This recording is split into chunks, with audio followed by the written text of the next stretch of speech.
Welcome. Dr. Chooks explains academic research writings, entrepreneurship and innovations, cooperative business enterprises, creativity and marketing, and topical academic subjects. Listen as Dr. Chooks explains today's concepts. Welcome to today's session. We are still on our project management series. Today we'll be talking about monitoring and evaluation. We talked about cost estimation last time. We talked about indirect costs. We talked about direct costs. We talked about factory costs. We talked about labor costs. We talked about communication within a project team and the different lines of communication that there are. Today we'll be talking about project management from the point of view of monitoring and evaluation. And before we talk about monitoring and evaluation in itself, let's just have a little bit overview of what project management is about.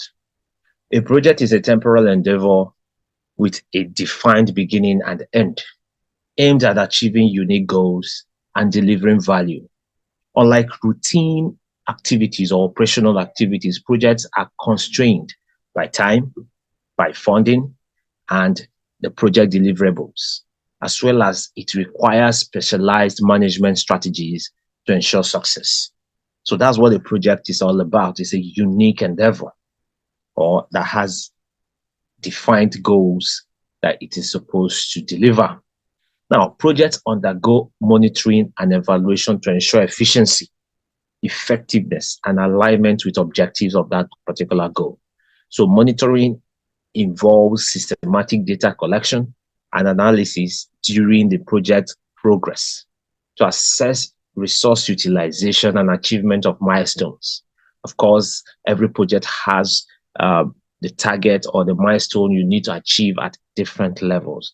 So monitoring ensures this. Evaluation examines project outcomes in comparison to planned objectives, both during and after the completion, identifying successes, failures, and areas for future improvement are also under the purview of evaluation.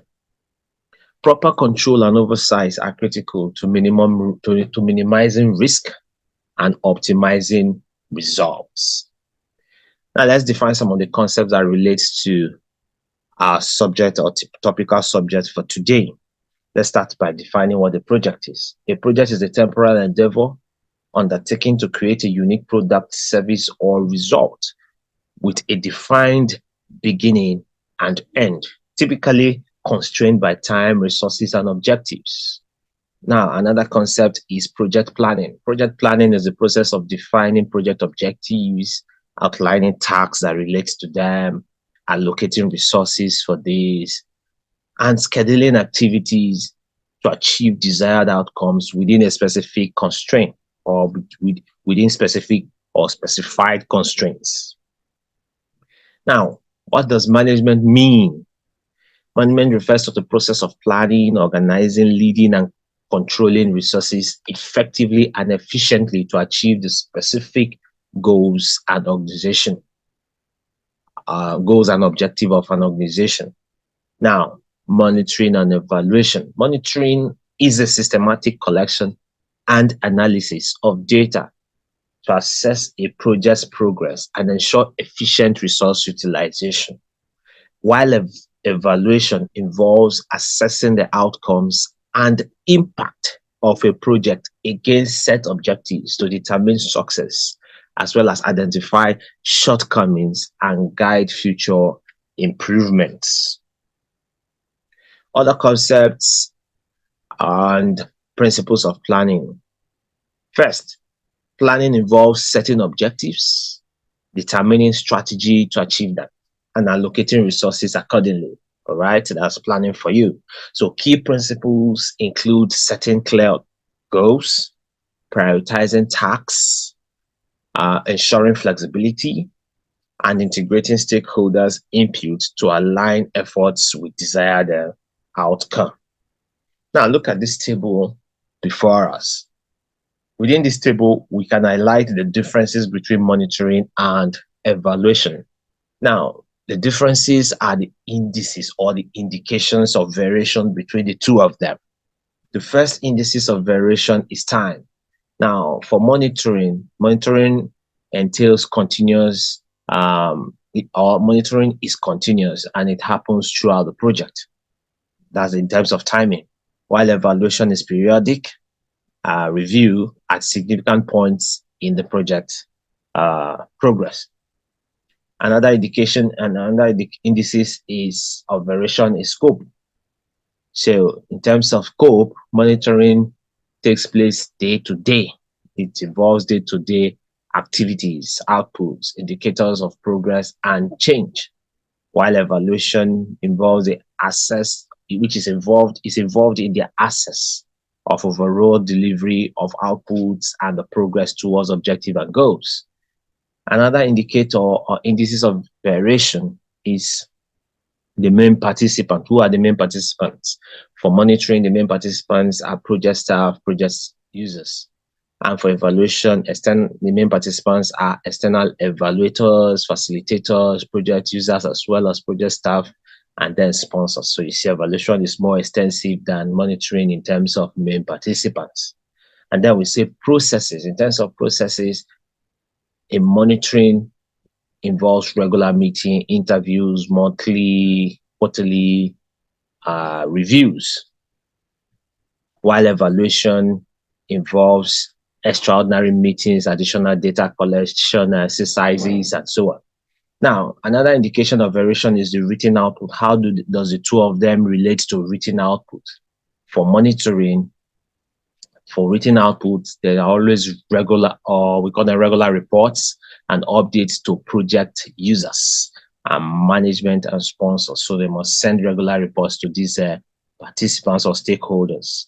And for evaluation, written report with recommendations for changes to project or presented or are presented in workshops to different stakeholders as well. Now, information users. Who uses information at the level of monitoring? Government agencies, researchers, and company. Who uses information? Who are the information users in terms of evaluation? Stakeholders, top management teams, external facilitators, and staff. Now, intent.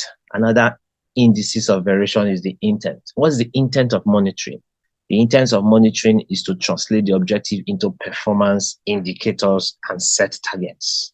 What is the intent of evaluation?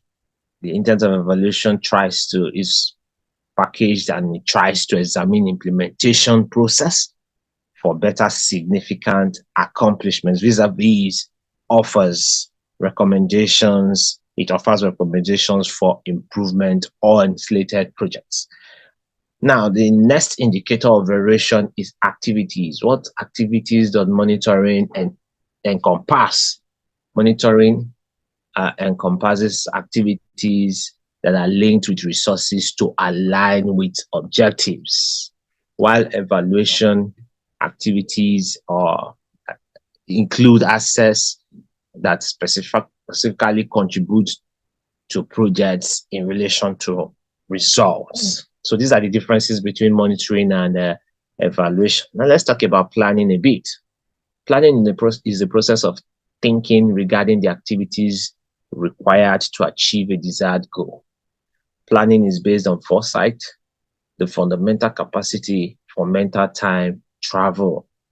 Project planning generally consists of one, determining how to plan. For example, by level of details or rolling wave planning, we just try to determine how to plan. Number two, developing the scope statement. Number three, selecting the planning team. Number four, identifying deliverables and creating the work breakdown structures. And number five, identifying the activities needed to complete those deliverables and networking the activities in their logical sequence. Now, project planning generally consists of estimating the resources required for the activities, estimating time and the cost for activities, developing the schedule, developing the budget, conceptualizing risk in your planning, that's risk planning, gaining formal approval to begin the work, Now, in executing, this is a diagram that shows how executing plays out. We have the controlling process group. You can see the arrows pointing in different directions. We have the integration, the project management plan execution. There's an in and out arrows pointing from the project management plan to to the planning process group, and then back information flowing back again to the project planning. And you see how the diagram is going and the different players within the execution team. Let's just leave it at that. Now, executing process group processes. What is it all about? The execution stroke implementation phase ensures that project management plans or plans deliverables are executed accordingly. This phase involves proper allocation, coordination, and management of human resources and any other resources such as materials and the budget required for a project. The output of this phase is the project deliverables. That is, what are you expecting from this project? We refer to that as the project deliverables. And these expectations come at different phases of a project. Now we have the monitoring and controlling schematic, as you can see in front of us here. We have the planning process group, we have the execution process group, and they communicate with the performance through performance right reporting, through integrated change control, and then we have the closeout process group. And these are just intertwined process. Let's explain it a bit. Now, monitoring and controlling process group processes. How does it work? Monitoring and controlling consists of those processes performed to observe project execution so that potential problems can be identified in a timely manner and corrected, or corrective action can be taken when necessary to control the execution of the project. The key benefit is that project performance is observed and measured regularly to identify variances from the project management plan. So if there are variations, it's important that you pick them at the monitoring and control level. Now, monitoring and controlling includes one, measuring the ongoing project activities, and that simply means where are we in this project. It also involves the monitoring, monitoring the project variables like cost, effort, the scope, and so on, and against the project management plan and the project performance baseline. That is simply where we should be. So you are checking the costs, the effort, the scope against the project management plan. That is where we ought to be, and any variation will be picked out. Now, monitoring and controlling includes also identifying corrective actions to address issues and risk properly. And at this level, we simply address it as how can we get on track again, having observed and picked maybe some variations.